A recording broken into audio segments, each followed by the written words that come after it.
stroller, baby. Ready to go home. Ayan na yung play namin.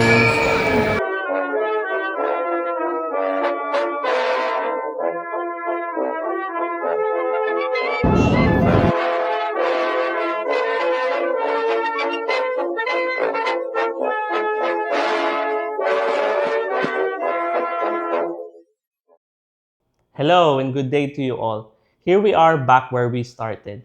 6 months ago, we had our 6 luggages back here, waiting for our family to pick us up and drive us to the airport to leave the Philippines and migrate to Australia. A lot has happened since then. We decided to migrate to Australia to improve the quality of our day-to-day lives, to open ourselves for more opportunities to prosper, and to expand our world. Is Australia everything we hope for? Time's wealth. I think the most resounding difference of living in Australia is the time added back into our daily lives, like time saved from commute or drive to and from work. I work from home, my wife takes a train to work, I drop off and pick up my kid to and from school that is only less than 5 minutes away. I work 7.6 hours per day, so that is a plus too. Not only our time is saved, but we also have more energy to do other things. The commute time taking trains can be used for productivity rather than driving and getting stuck in traffic. All of these factors add up and turns to more family time. Less stress means closer as a family. It is choosing how to live the rest of our lives that what made us decide to migrate to Australia. And we want to spend more quality time with the family. At home, we have more time to bond and talk to each other because we have more time to ourselves as mentioned earlier. It does help also that the chores are quicker to finish due to essential appliances like dishwasher and vacuum. Going outside, it's rejuvenating to see how beautiful the suburbs and Australia is. Everything is new, and it is exciting to explore this new world we live in together as a family, making more memories and documenting them in the process in this YouTube channel. Missing family. Yes, we are away from our extended families. That is something we have to live with. There are other ways though of catching up with them like through video calls and online chats. In a positive note, living in Australia presents a unique opportunity for our families to come visit Australia. They have our place for them to stay when they go here for an extended period of time. Being together in the same household makes conversations more meaningful, and touring Australia together with them creates wonderful new family memories to hold on to until the next visit here or when we meet them again in the Philippines. New families gained: relatives, Filipinos, and fellow migrants. Ready, Tito? We are fortunate enough to have a lot of relatives in Sydney. They supported us in our earlier months in Australia, and their presence, knowing they are close by, gives a sense of home. Nice, nice, nice. Speaking of home, the Filipino community is well represented in Sydney. In fact, Filipinos are the fifth largest migrant community in Australia. In our community, a Filipino priest presides our Sunday Mass. Known Filipino suburbs and shops are only 5 minutes away, that is Noonside, Rooty Hill, and Blacktown.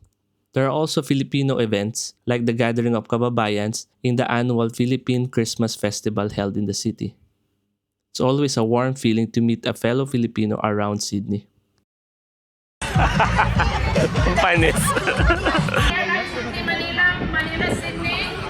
Actually, it's naturally easy to connect and relate with any fellow migrant that I meet, having a similar dream of living in Australia. That is what is great about Australia. There are a lot of migrants. Culture is very diverse and respectful. You can always learn something new from their culture and their own migration stories. Australian values. Kindness and politeness are traits that Australians showcase, and it is easy to adapt. When you are surrounded by kind people, you can help but be kind as well. Simple habits like greeting people, cleaning up after you eat, and gratitude are things we picked up from Australians. Let's not forget about how courteous they are on the road when driving. I can go on and on about what we love about Australia and how it is improving the quality of our daily lives. minimal traffic, high-speed drives, and scenic routes. Driving around is relaxing and going to places is a breeze. Subsidized quality education. Public schools are free and Catholic schools are cheaper or comparable to the Philippines with better classroom size. Transport options are aplenty. With the availability of trains, buses, and park and ride parking buildings, you always have means to go to places. Riding a train to work is now a norm versus being forced to drive around in heavy traffic. Public parks and libraries. You can always have a place to go without spending a cent. Efficient government services. Everything is online. Medicare, ATO, Centerlink. You can apply and have access online. Healthcare. Going to the GP and lab tests are free.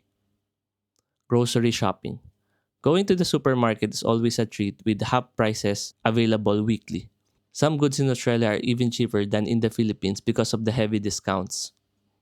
Cashless and contactless transactions. Every purchase can be done with the tap of a card or phone. Self-checkout saves a lot of time by almost never having to line up. Work-life balance. Flexibility at work is a norm. School pickup is part of the working day of parents and society supports this.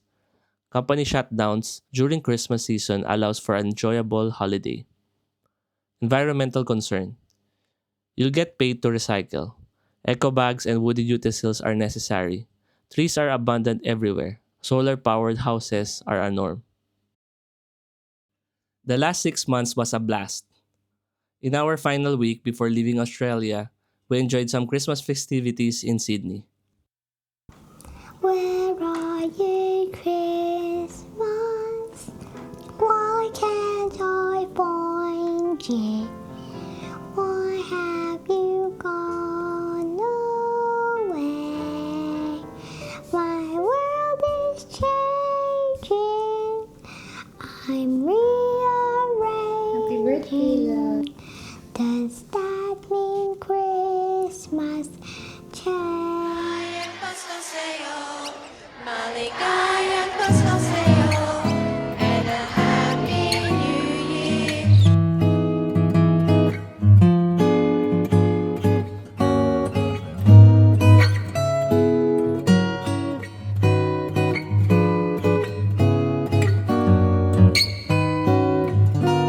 So why are we here in the Philippines? We went home for the Christmas holidays to meet our families again and bring home stories of our early Australian migrant life. Frankly speaking, migration to Australia is the best decision we made in 2024, and I'm definitely looking forward to sharing more stories with you on our life down under in 2025.